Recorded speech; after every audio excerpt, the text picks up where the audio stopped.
It's a high white albino cornsnake.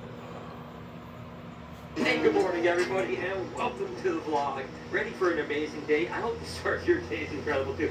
Take a look at this right here. Of course, ivy in her water. Ooh, man, that is absolutely incredible. Of course, the water is going to clear up. It's just still going through that back hero plume. In a week or two, that's going to be clear as day. And I want to just give you an update to start the day of the animals that are over here at the Reptarium. We only have a handful of things in right now, but they're doing really well. I'm super excited about having animals here. And over the next week and a half, whatever, a lot of animals are going to go in. As a matter of fact, most cages will be filled up. Obviously, the 13th is coming up, our grand opening, so that is going to be right around the corner, and we're definitely going to have a lot of animals, basically new animals, things coming in. It's going to be so absolutely exciting. Of course, Marshmallow is loving his new enclosure, looking amazing in here. It's cool, again, just to kind of get him out. Now I can actually show him around with some people that come in on tours, and pretty soon people are going to be able to just be right through here. But Marshmallow is doing that to come together. Let's go ahead, wait for that unboxing, and go check out some new animals. And this is the shipment. I am pretty excited to see what is in here. You know, I love unboxing stuff, and it's just kind of cool when we're getting new stuff. When Sinnaloan, milksnake. You're doing all this stuff every now and then. I need some new animals, you know, to inject into my excitement and stuff like that. Alright, we have, of course, we got zip ties, so you know what that means. Literally one of the best gifts you guys have ever sent me is these clippers here, so I can clip these things. So you guys know that we got Peruvian red tails a few weeks ago, and then we got some Guyana red tails a little bit after that. Well, guess what? Oh my God, these things are so incredible.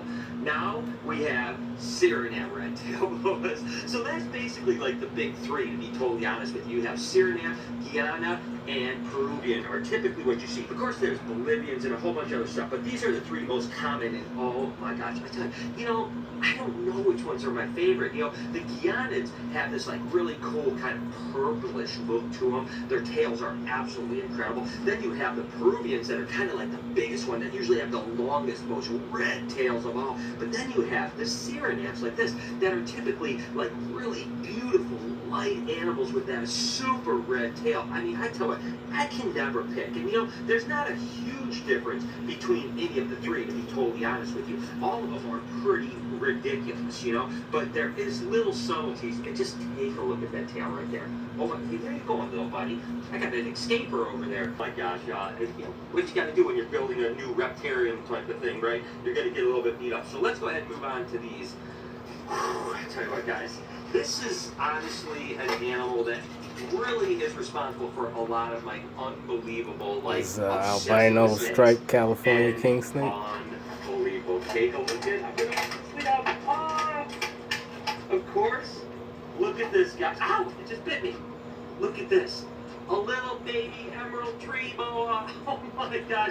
And again, I saw a picture of a baby just like this when I was probably 12 years old. Yeah, this girl too, about 2.5, 3 years. Blown away. I was like, oh my gosh, what is that snake? And I've been obsessed with them ever since. We have a couple adult emerald tree boas about to get another animal that you guys will flip out about here in the next week or so. These guys, of course, are octogenic, so it means they basically are red as babies and then turn into green as adults. Unbelievable. You can see little green dots on it. And that's the thing about emeralds, is that as babies, you'll still see some green dots on them. Unlike the green tree pythons that are pretty much red and yellow, these guys you'll already start to see. This is my striped cow king. Not exactly perfect because the colors don't match 100%, but you got to remember, one thing is that once we get the flowers in the pots, you're really not going to see it. The other thing is, except for you guys that know I did this, a lot of people are just going to think that that is a pole that runs straight through. From back here, it looks like it's a round pole, so I think mission accomplished. It worked out well. Now I just have to finish these last couple on this side. Had this girl about 3 years as well.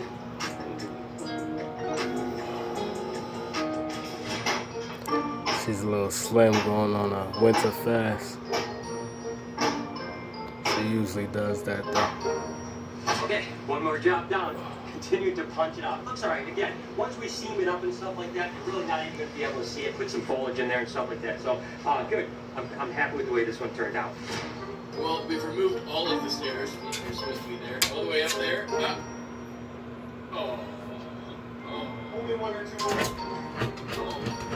Waiting for my guys to show up with the shelving unit. It actually, they were supposed to be here like, I don't know, like an hour and a half, 2 hours ago. I guess apparently they built these shelves and they were so big where they built them, they couldn't get them out. They had to like take their stairway out and stuff like that to get these things out. And still